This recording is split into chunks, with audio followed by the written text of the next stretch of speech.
नमस्कार, आप देख रहे हैं एफएम न्यूज। मैं हूं आपके साथ वैष्णो सोनी। वक्त हो चुका है इस वक्त की हमारी खास पेशकश बोल इंडिया बोल का। तो चलिए शुरुआत करते हैं इस खास पेशकश की। तो दिल्ली के लाल किले में हुए धमाके के बाद पूरी दिल्ली सहमी हुई है। जिस आतंक के चेहरे को दिल्ली कई साल पहले भुला चुकी थी, वही चेहरा सोमवार को 10/11 के रूप में फिर से सामने आया। मामले की जांच में अब तक कई बड़े खुलासे हो चुके हैं। वहीं बताया जा रहा है कि इस धमाके के पीछे कोई आम गिरोह नहीं, बल्कि एक डॉक्टर आतंकी मॉड्यूल था जो जैश ए मोहम्मद से जुड़ा हुआ फिलहाल बताया जा रहा है। देखिए इस रिपोर्ट में।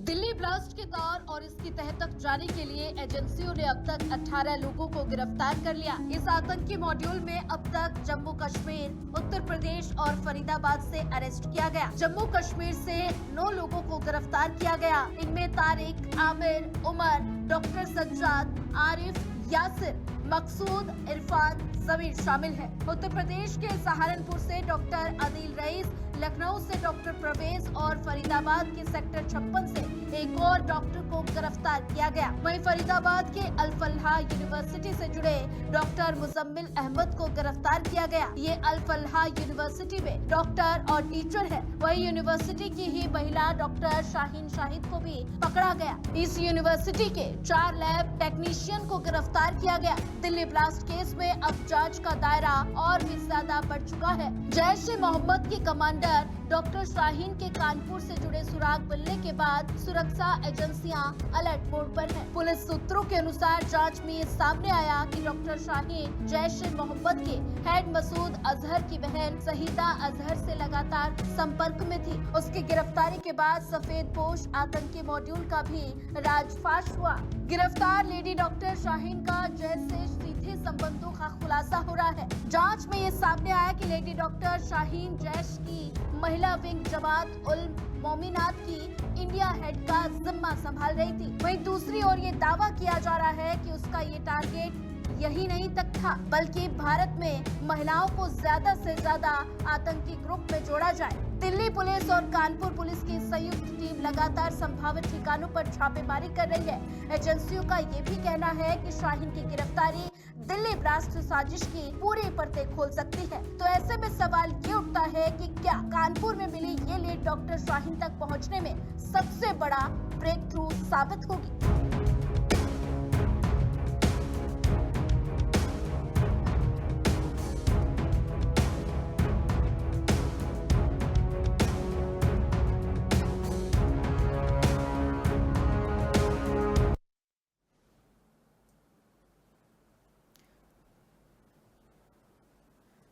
तो चलिए अब आपको ग्राफिक्स के माध्यम से बताते हैं कि आखिर दिल्ली में हुए बम ब्लास्ट को किस तरीके से कानपुर से जोड़कर देखा जा रहा है। तो सबसे पहले आपको बता दें, इस पूरे बम ब्लास्ट में अब तक कई लोगों की गिरफ्तारियां हो चुकी हैं, लेकिन शाहीन, डॉक्टर शाहीन शाहिद जो है वो इसमें मुख्य सरगना के तौर पर देखी जा रही हैं। माना जा रहा है कि उनके ही निर्देशन में इस पूरे घटनाक्रम को अंजाम दिया गया है। अब आपको बता दें, दरअसल फिलहाल जो जानकारी सामने आ रही है, ग्राफिक्स के माध्यम से आप देख सकते हैं कि डॉक्टर शाहीन सईद ने एमबीबीएस प्रयागराज से किया है, यानी कि एक वेल एजुकेटेड क्वालिफिकेशन वाले बैकग्राउंड से वो आती हैं। एक बड़े आतंकी नेटवर्क का ऐसे में खुलासा हुआ है। साथ ही साथ आपको इसके साथ जानकारी जो देते चले, क्योंकि ग्राफिक्स जो है आप लगातार स्क्रीन पर देख सकते हैं कि देश की राजधानी दिल्ली के बेहद करीब गाजियाबाद में किस तरीके की चौकसी बरती जा रही है। बॉम्ब ब्लास्ट के बाद खासतौर से गाजियाबाद पुलिस किस तरीके से मुस्तैद दिखी है, ये देखने के लिए हम आए हैं गाजियाबाद की पहले रेलवे स्टेशन है साहिबाबाद रेलवे स्टेशन पर, और यहाँ किस तरीके की चौकसी बरती जा रही है वो हम आपको दिखाएंगे और ये दिखाने का प्रयास करेंगे कि दिल्ली में हुए बॉम्ब ब्लास्ट के बाद गाजियाबाद पुलिस ने क्या इनिशिएट लिया है और किस तरीके की व्यवस्था, सुरक्षा व्यवस्था गाजियाबाद में की जा रही है। ये railway station Sahibabad railway station है और यहाँ पर तमाम जो रेलवे हैं वो यहाँ से से गुजरती हैं और तमाम जगहों पर पहुंचती हैं, कई राज्यों पर पहुंचती हैं। और यहाँ जो व्यवस्था है, देखिए आप तमाम पुलिसकर्मी लगातार यहाँ मौका मुआयना कर रहे हैं और ये देख रहे हैं कि यहाँ कोई संदिग्ध तो नहीं दिख रहा, कोई संदिग्ध तो नहीं घूम रहा। और जिन लोगों को यहाँ रोका जा रहा है उनसे लगातार पूछताछ की जा रही है। ना सिर्फ पूछताछ बल्कि उनके बैग और उनकी जेबें भी चेक की जा रही हैं। उनके पास कोई सामान मिलता है तो उनसे लगातार पूछताछ की जा रही है कि आखिर आप ये सामान कहाँ लेकर जा रहे हैं। हालांकि अभी तक अच्छी बात यह है कि कोई भी ऐसा संदिग्ध नहीं मिला है जिसके पास कुछ ऐसा सामान हो जो अनैतिक हो और गाजियाबाद पुलिस उन्हें रोके और कार्रवाई करे। ये देखिए आप, ये पुलिस फोर्स है और यहाँ पर पुलिस तैनात की गई है। यहाँ ट्रांसेंडन डीसीपी निमिष पाटिल और एसीपी श्वेता यादव के कुशल नेतृत्व पे ये तमाम पुलिसकर्मी यहाँ मौजूद है। आप बताएं किस तरीके की व्यवस्था की गई है? व्यवस्था बिल्कुल बढ़िया चल रही है और सारी चेकिंग सुबह से लेकर शाम तक हम पुलिस वाले लगातार कर रहे हैं और सुरक्षा का पूरा व्यवस्था है और पूरा इंतजाम। मुंबई दिल्ली में हुआ और दिल्ली में बॉम्ब ब्लास्ट के बाद ये जो रेलवे स्टेशन है, पहला रेलवे स्टेशन है जो कि उत्तर प्रदेश की सीमा का बॉर्डर ही माना जा सकता है और यहाँ पर तमाम राज्यों में यहाँ से ट्रेन गुजरती है। कोई ऐसा संदिग्ध यहाँ दिखा है आपको? नहीं, अभी तक तो कोई ऐसा संज्ञान नहीं है, बस चेकिंग पूरी चल रही है जिससे कि कोई आपराधिक घटना ना घट सके। ये पुलिसकर्मी लगातार चेकिंग कर रहे हैं और ये देखने का प्रयास कर रहे हैं कि क्या कोई यहाँ पर संदिग्ध दिखता है। हालांकि अच्छी बात यह है कि गाजियाबाद की सीमा पर ये साहिबाबाद रेलवे स्टेशन है और यहाँ पर अभी तक कोई भी संदिग्ध नहीं दिखा है। अच्छी बात यह है कि ये पुलिसकर्मी लगातार 24 घंटे अपनी पैनी नजर बनाए हुए हैं और डीसीपी निमिष पाटिल ने खास तौर से सभी थानाध्यक्षों को, सभी चौकी इंचार्ज को ये खास तौर से कहा है कि आप जो सीमा चौकी हैं, सीमा का इलाका, ये उत्तर प्रदेश की सीमा का इलाका है और यहाँ पर खास तौर से व्यवस्थाओं को दुरुस्त किया जाए, सुरक्षा व्यवस्था चाक चौबंद की जाए जिससे कि अगर कोई यहाँ पर आता है तो वो सुरक्षित महसूस करे। बावजूद इसके अगर कोई संदिग्ध व्यक्ति यहाँ पकड़ा जाता है तो उस पर कड़ी से कड़ी कार्रवाई की जाए। दिल्ली में हुए बॉम्ब ब्लास्ट के बाद दिल्ली से सटे गाजियाबाद में लोगों की क्या प्रतिक्रिया है, ये जानने के लिए ऐसा मौजूद है गाजियाबाद के एक बाजार में और यहाँ जो तमाम लोग हैं उनसे बात करने का प्रयास करेंगे। एक शख्स हमारे साथ उनसे बात करेंगे। आप बताएं किस तरीके की प्रतिक्रिया है आपकी दिल्ली में जो बॉम्ब ब्लास्ट हुआ है? देखिए मैं तो सीधा यही कहना चाहूँगा कि जो भी प्रतिक्रिया हुई है हमारे देश में, ये लाल किला में जो परसों की डेट में हुआ है, तो वो सही नहीं हुआ है हमारी नज़र से। और ये भी मैं बताना चाहता हूँ कि जिन्होंने भी ऐसा कार्य किया है, इस कार्य को करने के लिए हमारी सरकार उसको सख्त से सख्त कोई ना कोई कार्रवाई उसके ऊपर होनी चाहिए और कानून इसके ऊपर लागू किया जाए जिससे कि उनको सज़ा मिल सके, जिससे कि दोबारा ऐसा कोई कार्य ना कर सके जो कि आज की डेट पे अभी हुआ है। दिल्ली में जो बॉम्ब ब्लास्ट हुआ है किस तरीके से देखते हैं, क्या नजरिया आपका? क्या नज़रिया, हमारा क्या नज़रिया है? कुछ नहीं, ये तो सब आतंकवादियों का वो है, आतंकवादी करा रहे हैं सब जो कुछ करा रहे हैं। किस तरीके की सजा होनी चाहिए? उनको तो जितनी ज़्यादा सजा उतनी बढ़िया है, सालों को फांसी दी जाए उनको। तो पूरा मॉड्यूल तैयार है, देश के कई हिस्सों से तमाम आतंकवादी मिल रहे हैं। सहारनपुर की बात की जाए, कानपुर की बात की जाए, मुंबई की बात की जाए, मुंबई में भी आज 2 संदिग्ध मिले। अच्छा, हाँ, तो उनको ज़्यादा से ज़्यादा सजा दी जाए ना उनको। ये गलत है, ये हुआ गलत हुआ, ऐसा होना नहीं चाहिए था। जो भी है इसकी कार्रवाई करनी चाहिए। दिल्ली में बॉम्ब ब्लास्ट जो हुआ है उस पर क्या प्रतिक्रिया आपकी, क्या कहेंगे? देखिए 12 लोगों की मौत हुई है और अपने ही देश में तमाम पढ़े लिखे लोग इस तरीके की कार्रवाई में संलिप्त पाए गए हैं। पूरे देश में कई लोग संदिग्ध मिल रहे हैं, लगातार उनसे पूछताछ की जा रही है। देखिए, जो दिल्ली में बम ब्लास्ट हुआ है, ये कहीं ना कहीं सरकार की विफलता नज़र आती है। जितनी हमारी एजेंसियां हैं, बहुत सारी NIA, NSG है और भी कई, गृह मंत्रालय को चाहिए कि पहले अपने ही कार्यालय के जो एजेंसी के जो लोग हैं उनको पहले दुरुस्त करें। आखिर इस तरीके की सूचनाएं इनके पास उपलब्ध होता है, इनपुट होता है, और फिर भी अगर गृह मंत्री जी अमित शाह जी अगर कोई कार्रवाई नहीं करते तो ये भारत सरकार की बहुत बड़ी चूक है। और मैं समझता हूं कि ये केवल पाकिस्तान के ऊपर ठिकरा फोड़ने की जरूरत नहीं। जो भी लोग सम्मिलित पाए गए, चाहे वो परिवार के लोग हो या भारतीय जनता पार्टी के लोग हो, किसी भी पॉलिटिकल पार्टी के लोग हो, उनके ऊपर जो है कठोर से कठोर कार्रवाई करने की कृपा करें, यही हमारा बयान है। लेकिन अब देश के कई हिस्सों से संदिग्ध मिल रहे हैं। एक और शख्स से बात करेंगे। बाबू जी, किस तरीके से देखते हैं दिल्ली में बॉम्ब ब्लास्ट जो हुआ है? ये तो लोगों की साजिश है, बड़ी साजिश है, और तो गवर्नमेंट थोड़ी सख्त है, नहीं तो अब तक तो बहुत कुछ हो जाता। संदिग्ध तो कई पकड़े जा रहे हैं देश भर में से। हाँ, ये तो कार्रवाई कर रही है एजेंसियाँ, और कार्रवाई होगी, आगे भी सख्त कार्रवाई होगी, आप देखना जल्दी रिजल्ट मिलेंगे। खुलासा भी होगा कि कौन कौन इसमें संलिप्त है। बिल्कुल बिल्कुल, सब दूध का दूध पानी का पानी होगा, सब सामने आएगा। दूध का दूध पानी का पानी होगा और सब सामने होगा। लगातार जिस तरीके से लोगों की प्रतिक्रिया आ रही है, लोग ये चाहते हैं कि आईबी को थोड़ा सख्त होना चाहिए था। पहले से ही इनपुट मिल रहे थे, तो उस पर अगर सख्त कार्रवाई होती तो जाहिर तौर पर जो हुआ है वो ना होता, ऐसा भी कुछ लोगों ने कहा है। लेकिन ये जो तमाम लोग हैं यहाँ पर, ये अलग अलग प्रतिक्रिया दे रहे हैं और जाहिर तौर पर इनके दिल में ये दुख ज़रूर है कि आखिर बॉम्ब ब्लास्ट जैसी घटना क्यों घटी है। आप बताएं, जो दिल्ली में बॉम्ब ब्लास्ट हुआ है, किस तरीके देखती हैं आप? भाई मुझे नहीं पता कुछ भी, दिल्ली में बम फटा है, पता है? मुझे नहीं पता, तभी तो बोल रही। दिल्ली में जिस तरीके की बॉम्ब ब्लास्ट की घटना घटी और फिर 12 लोगों की मौत हुई, जाहिर तौर पर कुछ लोग ऐसे भी हैं जो सख्त कार्रवाई की मांग कर रहे हैं। ये बाज़ार गाज़ियाबाद का है, यहाँ पे तमाम लोग आते हैं। हालांकि शाम होते होते यहाँ पर काफ़ी भीड़ लगती है। अभी जो लोग हैं उन्होंने ये बताया कि सख्त से सख्त कार्रवाई होना बेहद ज़रूरी है, क्योंकि गाज़ियाबाद में दिल्ली से सटे हुआ है और यहाँ पर सुरक्षा व्यवस्था को दुरुस्त कर दिया है। लेकिन जिस तरीके से दिल्ली में बॉम्ब ब्लास्ट हुआ है, दिल्ली में जो बॉम्ब ब्लास्ट हुआ है, क्या कहेंगे?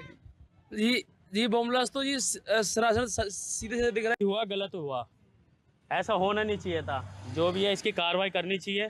दिल्ली में बॉम्ब ब्लास्ट जो हुआ है उस पर क्या प्रतिक्रिया आपकी, क्या कहेंगे? देखिए, 12 लोगों की मौत हुई है और अपने ही देश में तमाम पढ़े लिखे लोग इस तरीके की कार्रवाई में संलिप्त पाए गए। पूरे देश में कई लोग संदिग्ध मिल रहे हैं, लगातार उनसे पूछताछ की जा रही है।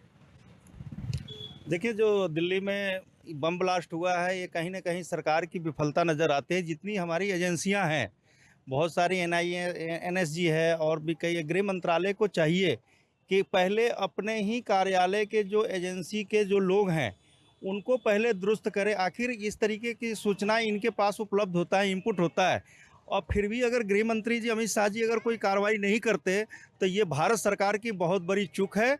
और मैं समझता हूँ कि ये केवल पाकिस्तान के ऊपर ठिकरा फोड़ने की जरूरत नहीं। जो भी लोग सम्मिलित पाए गए, चाहे वो परिवार के लोग हो या भारतीय जनता पार्टी के लोग हो, किसी भी पॉलिटिकल पार्टी के लोग हो, उनके ऊपर जो है कठोर से कठोर कार्रवाई करने की कृपा करें, यही हमारा बयान है। लेकिन अब देश के कई हिस्सों से संदिग्ध मिल रहे हैं। एक और शख्स से बात करेंगे। बाबू जी, किस तरीके से देखते हैं दिल्ली में बॉम्ब ब्लास्ट जो हुआ है? ये तो लोगों की साजिश है, बड़ी साजिश है, और तो गवर्नमेंट थोड़ी सख्त है, नहीं तो अब तक तो बहुत कुछ हो जाता। संदिग्ध तो कई पकड़े जा रहे हैं देश भर में से। हाँ, ये तो कार्रवाई कर रही है एजेंसियाँ, और कार्रवाई होगी, आगे भी सख्त कार्रवाई होगी, आप देखना जल्दी रिजल्ट मिलेंगे। खुलासा भी होगा कि कौन कौन इसमें संलिप्त है। बिल्कुल बिल्कुल, सब दूध का दूध पानी का पानी होगा, सब सामने आएगा। दूध का दूध पानी का पानी होगा और सब सामने होगा। लगातार जिस तरीके से लोगों की प्रतिक्रिया आ रही है, लोग ये चाहते हैं कि आईबी को थोड़ा सख्त होना चाहिए था। पहले से ही इनपुट मिल रहे थे, तो उस पर अगर सख्त कार्रवाई होती तो जाहिर तौर पर जो हुआ है वो ना होता, ऐसा भी कुछ लोगों ने कहा है। पार्षद जो रहे हैं वो भी मौजूद हैं, इनसे बात करेंगे। किस तरीके से देखते हैं जो दिल्ली में बॉम्ब ब्लास्ट हुआ है, क्या कहेंगे? दिल्ली में जो बम ब्लास्ट हुआ है, बहुत खतरनाक घटना हुई है। और ये घटना तो जो ATS आया था जो ना वहाँ से, जम्मू से, और उन्होंने सहारनपुर में जो गिरफ्तार किया एक आतंकी को, और उससे ये काफ़ी केस खुल गया। जो RDX और जो विस्फोटक पकड़ा गया है फरीदाबाद में, और ये जो अखबार के माध्यम से जानकारी मिली है, 2 गाड़ियाँ, लाल रंग की, एक सफ़ेद रंग की। सफ़ेद रंग की गाड़ी से विस्फोट हुआ, उसके साथ में लाल रंग की गाड़ी भी थी दूसरी। तो ये दोनों बदरपुर की बॉर्डर से एंट्री करी है इन्होंने दिल्ली के अंदर। चौहान साहब, क्योंकि आप काफ़ी पुराने आदमी हैं यहाँ पर, और ये बाज़ार भी काफ़ी भर जाता है उस वक्त, किस तरीके की व्यवस्था की गई है अब, सुरक्षा व्यवस्था? जैसे ही जो ना जब ये घटना हुआ तो तुरंत ही जो ना चारों तरफ चेकिंग तो शुरू हो ही गई है। चेकिंग शुरू हुई, गाड़ियों की चेकिंग करी गई। लेकिन ये है कि फिर भी इतनी चेकिंग जितनी होनी चाहिए उतनी है नहीं।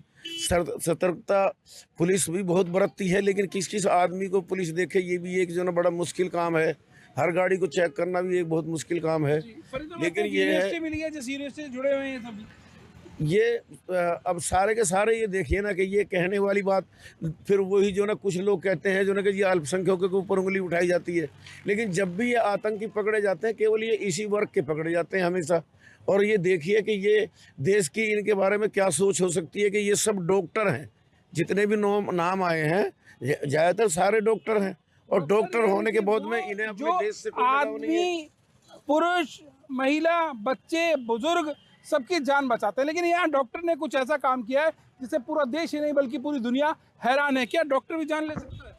अब ये आपके सामने है ना कि इन्होंने सारा जान लेने का इंतजाम कर रखा था। अगर ये पकड़े ना गए होते 3 टन यानी 1 कैंटर विस्फोटक मायने रखता है। 3 टन विस्फोटक से इतना बड़ा हादसा हो सकता था, हो सकता है 100 जगह सीरियल ब्लास्ट करे जा सकते थे। क्या नजरिया आपका, क्या देखते हैं, क्या सोचते हैं कि इन लोगों पर क्या सजा होनी चाहिए? इन लोगों को तो जो है फांसी से कम सजा होनी नहीं चाहिए जो पकड़े गए हैं और जो इसमें इन्वॉल्व हैं। अभी तो जांच चल रही है। जितने भी लोग इसके बीच में आते हैं इनको तो बहुत जल्दी इनको जो है मतलब पालना भी नहीं चाहिए कि इनको जेल में रखो और इनके ऊपर केस चलाते रहो। इनको तो बहुत जल्दी जो है कार्रवाई करके तुरंत जो है और इनको फांसी। जिस तरीके की बॉम्ब ब्लास्ट की घटना घटी और फिर 12 लोगों की मौत हुई, जाहिर तौर पर कुछ लोग ऐसे भी हैं जो सख्त कार्रवाई की मांग कर रहे हैं। ये बाज़ार गाज़ियाबाद का है, यहाँ पे तमाम लोग आते हैं। हालांकि शाम होते यहाँ पर काफ़ी भीड़ लगती है। अभी जो लोग हैं उन्होंने ये बताया कि सख्त से सख्त कार्रवाई होना बेहद ज़रूरी है। क्या आप जिम जाते हैं, कसरत करते हैं, फिर भी आपकी सेहत नहीं बनती? काजू बादाम किशमिश मेवे प्रोटीन के डिब्बे खाते हैं फिर भी कुछ असर नहीं होता, तो इसका मतलब है आपका पाचन तंत्र खराब है। और जब तक के पाचन तंत्र दुरुस्त नहीं होगा, आप जितना मर्जी अच्छे से अच्छा खा लो, आपकी सेहत नहीं बन सकती। इसलिए हमारी संस्था सन्यासी आयुर्वेदा ने एक ऐसी दवा का निर्माण किया है जो कि आपके लिवर, आपके पाचन तंत्र को दुरुस्त करने का काम करती है, ताकि आप जो भी खाएं उसका पूरे का पूरा निचोड़ आपके शरीर को लगे, आपकी भूख बढ़े, खाया पिया सही से लगे, नया खून बने, हड्डियों में जान आए, वजन बढ़े और आप मोटे तगड़े खूबसूरत पर्सनैलिटी के मालिक बन जाएं। सिर्फ 655 रुपए की पूरे 1 महीने की दवा होती है और आप इसे घर बैठे 011-45454545 पर फोन करके दवा मंगवा सकते। बड़े ब्लास्ट में आने के बाद उनके पूर्व पति डॉक्टर जफर भी काफी सदमे में है। हालांकि सुरक्षा एजेंसियों ने डॉक्टर जफर को भी अपने संपर्क में लेकर पूछताछ शुरू कर दी है। पूछताछ में अब निकल कर आएगा कि आखिर कितने समय से डॉक्टर जफर और डॉक्टर शाहीन के बीच बातचीत नहीं हो रही थी। कानपुर में वे लगभग 7 साल रही हैं और 7 साल में उन्होंने कानपुर में असिस्टेंट पद के तौर पर रहकर कानपुर मेडिकल कॉलेज में अपनी सेवाएं दी हैं। लेकिन अचानक उनके गायब हो जाने से उन्हें 2021 में बर्खास्त कर दिया गया था। तब से लेकर अभी तक उनका कोई पता नहीं था। अब अचानक दिल्ली ब्लास्ट में उनका नाम सामने आया और फरीदाबाद से उन्हें गिरफ्तार कर लिया गया है। डॉक्टर शाहीन के पिता लखनऊ में रहते हैं, उनके घर पर भी जांच पड़ताल चल रही है और डॉक्टर शाहीन के भाई को लखनऊ से गिरफ्तार किया गया है।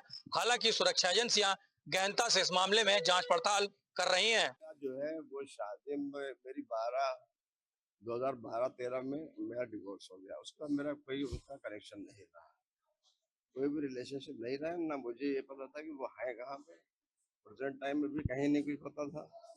और जब से वो गई है तब से उन सब पे मेरा कोई कंटेक्ट नहीं था, नहीं कोई मेरे बच्चों को कंटेक्ट था।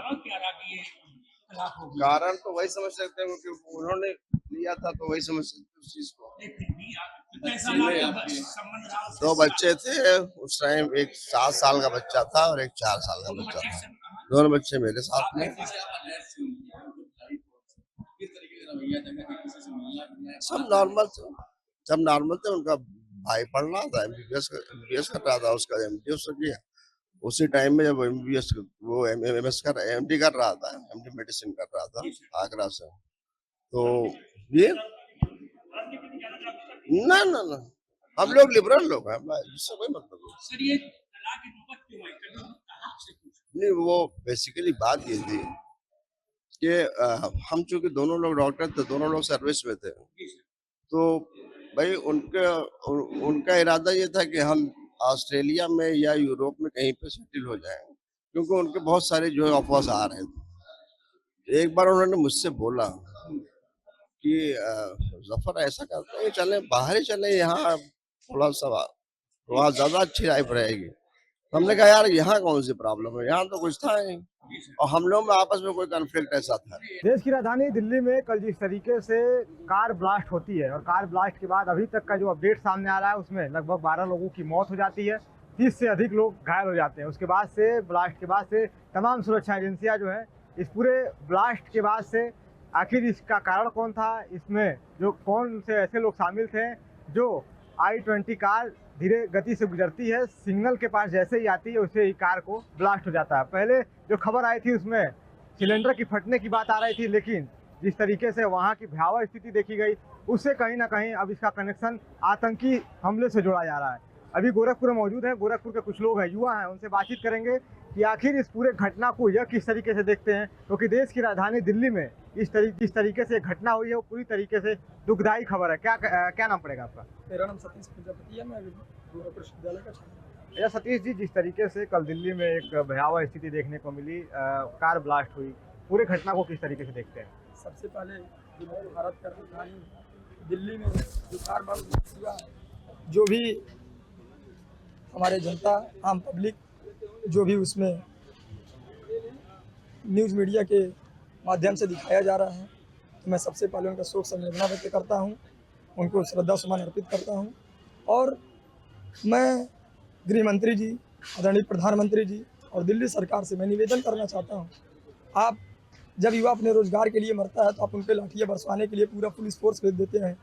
जब युवा अपने हक की लड़ाई के लिए लड़ता है तो उनके लिए पूरा पुलिस जहाँ तक जो रहता है फोर्स उनके लिए तैनात कर, आंसू गैस से लेकर हर एक गोला तक तैयार कर देते हैं उनको मारने के लिए।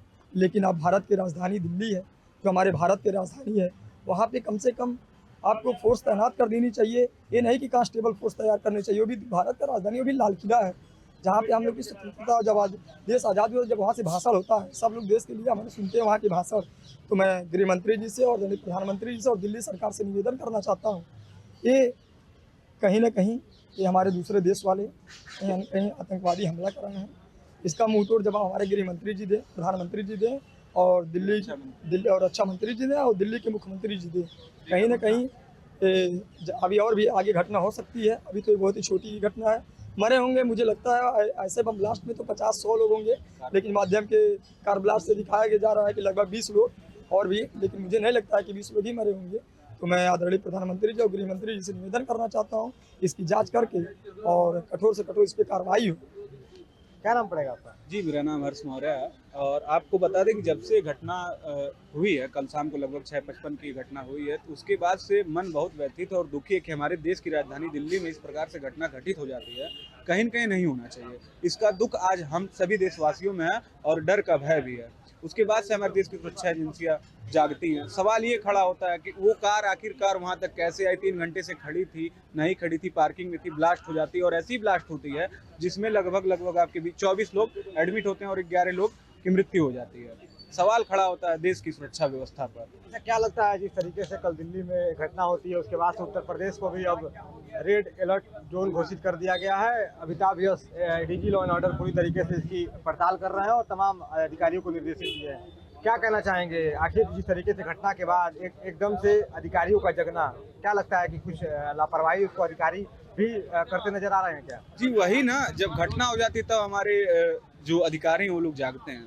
तब अब भविष्य में अब देखा जाए तो वर्तमान है, विकल की घटना है, तो कहीं न कहीं भविष्य में सुरक्षा बरतनी पड़ेगी हम सभी देशवासियों को। और खास करके हमारी जितनी सुरक्षा एजेंसी हैं, गृह विभाग हुआ, पुलिस विभाग हुआ, इन लोग भी अचानक से एक्टिव हुए हैं। अब कहीं न कहीं भविष्य में ऐसी घटना, दुखद घटना हमारे देश में न घटे, यही चिंता का विषय बना हुआ है। सुरक्षा एजेंसियां तो अलर्ट हैं, यूपी सहित 11 राज्यों में अलर्ट जारी हो गया है। सरकार से क्या मांग करना है? सरकार से मांग यही है, जब ये घटना घटी है, इस घटने की एकदम गहराई से जांच हो और जो भी आरोपी है उसके खिलाफ सख्त से सख्त कड़ी कार्रवाई की जाए, जो इन मौतों का और घायलों का जिम्मेदार है। इस प्रकार की घटना हमारे देश की राजधानी दिल्ली में घट कैसे गई? सवाल ये खड़ा होता है, क्या हम लोग सुरक्षित हैं भविष्य में? ये सवाल खड़ा होता है सरकार से। देखा जाता है अभी तक कोई खुलासा हुआ औपचारिक रूप से? कोई खुलासा नहीं हुआ अभी तक। सरकार ये तक जाए, आशंका ये भी है कि आतंकी गतिविधियां उसमें शामिल है, और कहा यह जा रहा है सीएनजी के फटने से हुआ। अब ये तो सरकार पुष्टि करे ना, जिम्मेदारी सरकार की बनती है। बिल्कुल। तो देखिए, साफ तौर पर इस समय हम गोरखपुर में थे। गोरखपुर के कुछ युवा हैं जो पूरी तरीके से इस घटना को लेकर अपनी प्रतिक्रिया दे रहे हैं। लोगों का कहना है कि जिस तरीके से कल दिल्ली में इतने बड़े कार ब्लास्ट की घटना हुई, वो कहीं ना कहीं एक चिंताजनक विषय है। लगातार दिल्ली घटना पर लोग जो है, आम जनमानस जो है पूरी तरीके से नजर बनाई हुई है कि आखिर किस तरीके से इतने बड़े घटना को दिल्ली के लाल किला गेट के पास अंजाम दिया जाता है। लेकिन इस तरीके से सुरक्षा एजेंसियां अब इस तरीके से अलर्ट मोड पर हैं, पूरी तरीके से जांच की जा रही है। अभी जो फिलहाल जो सूचना मिली है उस पर जो है सुरक्षा एजेंसी तमाम ऐसे संदिग्धों को हिरासत में ली है, हिरासत में लेकर पूछताछ की जा रही है। लेकिन अभी तक स्थितियां यह स्पष्ट नहीं हो पाई हैं कि आखिर वो कार ब्लास्ट के पीछे का राज क्या था। तो फिलहाल अब देखने वाली बात यही होगी कि क्या सुरक्षा एजेंसी और दिल्ली के बड़े बड़े अधिकारी, जिस तरीके से कल अमित शाह ने जो है पूरी तरीके से मॉनिटरिंग की है, कल पीएम मोदी भी इस विषय को लेकर बैठक करने वाले हैं। लेकिन बैठक के पहले क्या इस पर सुरक्षा एजेंसी और तमाम आला अधिकारी इस बम ब्लास्ट को, इस कार ब्लास्ट को किस तरीके से खुलासा करते हैं, यह जो है देखने वाली बात होगी। तो फिलहाल गोरखपुर की आपको प्रतिक्रिया बता रहे थे। जर्नलिस्ट के साथ गोरखपुर से FM न्यूज के लिए निखिल गुप्ता। दिल्ली में हुए ब्लास्ट के बाद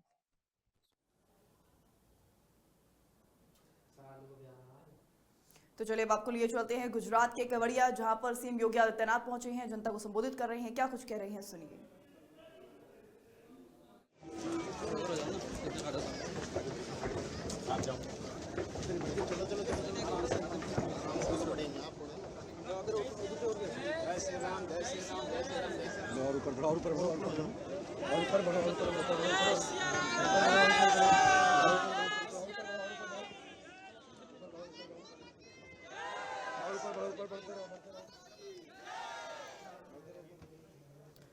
तो ये तस्वीर सामने आ रही है गुजरात के केवड़िया से, जहां पर सीएम योगी आदित्यनाथ पहुंच चुके हैं और अब से कुछ ही देर में वो जनता के बीच जाएंगे, जनता से संवाद भी कर सकते हैं। देखने वाली बात होगी कि जनता से किन मुद्दों पर यहां पर भेंट करते सीएम योगी आदित्यनाथ नजर आते हैं। आपको बता दें, ये इस वक्त की बड़ी जानकारी सामने आ रही है, जहां पर सीएम योगी आदित्यनाथ जैसे ही केवड़िया पहुंचे, उनका भव्य स्वागत किया गया है।